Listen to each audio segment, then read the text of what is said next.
Hi everyone! Good morning! Nakapag-isip na po ba kayo ng pwede nyo ihanda ngayong holidays? So, ito po yung mga isa na pwede natin gawin o pwede nating ihanda. So, isi-share ko sa inyo yung recipe na to na natutunan ko din naman sa ibang mga gumagawa nito. So, tara! Gawa tayo ng chicken macaroni salad. So, ang ingredients ko lang naman dito, itong pasta, niluto ko na pala. So, ilaga mo lang naman yan yung normal na ginagawa natin sa pasta. Yung iluluto mo siya, mapapakulo ka ng tubig, lalagyan mo ng cooking oil, at saka salt.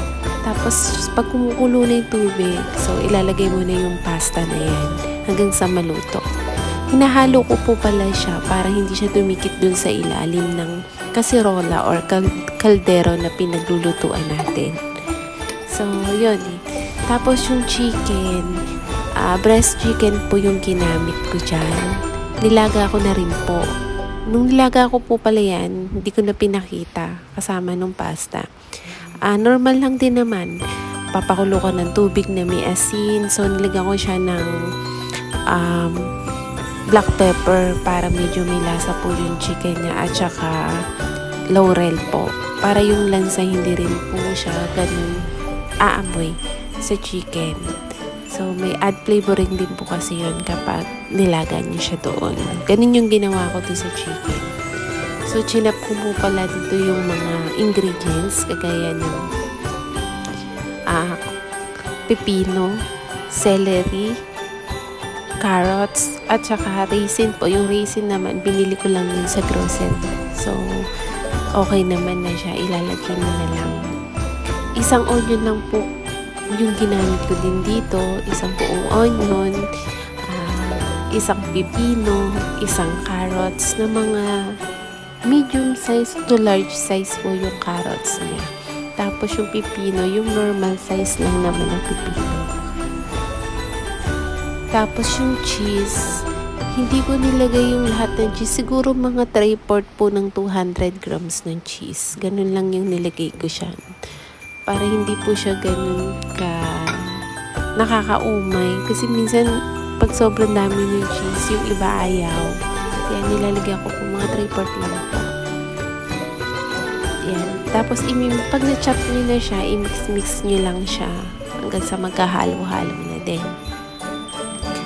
Tapos, after kong ma-mix yan, ilalagay ko na po yung ibang ingredients.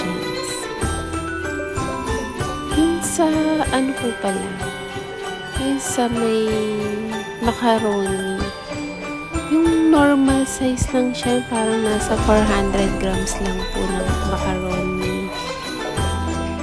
macaroni yung ginamit ko. Tapos yung chicken, breast chicken po, yung dalawang peraso po ng breast chicken, yung nabibili lang po sa supermarket. Parang, hindi ko alam kung ilang 1/2 kilo lang po ata yun. Kasi mga ganun lang. Konti lang din po nilagay ko. Tapos, nagyan ko lang din po ito pala ng salt para may lasa siya. Kasi, yung nilagay nating salt doon sa mga nilaga, na wash out na rin po kasi yun. Hindi na ganun kaalat. Pero konti lang nilagay ko. Tapos, syempre, paminta, pang add flavor din po yan. Naglagay din ako niyan. Tapos hahaluin mo lang din. After yan, ilalagay mo rin po yung ibang mga ingredients. Kagaya ng mga mayonnaise, yung all-purpose cream. Sorry. Ang ginamit ko po pala dito, yung Lady's Choice na mayonnaise. 2 pack po yung nagamit ko dyan. So, hindi ko na pinakita na nilagay ko yung isa. Yung 2 pack na maliit lang. Yun lang po yung nilagay ko. Tapos, dun sa Nestle cream na ginamit ko dyan, 2 din pong pack. So, hindi ko na pinakita yung isa na nilagay ko. Ayan. I-mix mo lang din. Tapos, Nestle cream na or any all-purpose cream na ilagay nyo. Wala naman pong brand na akong sinabi kung anong gusto nyo gamitin. Kung saan kayo makakatipid or saan yung gusto nyong lasa. Kasi, diba, iba-iba naman tayo. Pero ako Nestle cream yung ginamit ko dito. Dapat ang gagamitin ko yung isa, yung Alaska po ata yun. Kaso, kulang yun.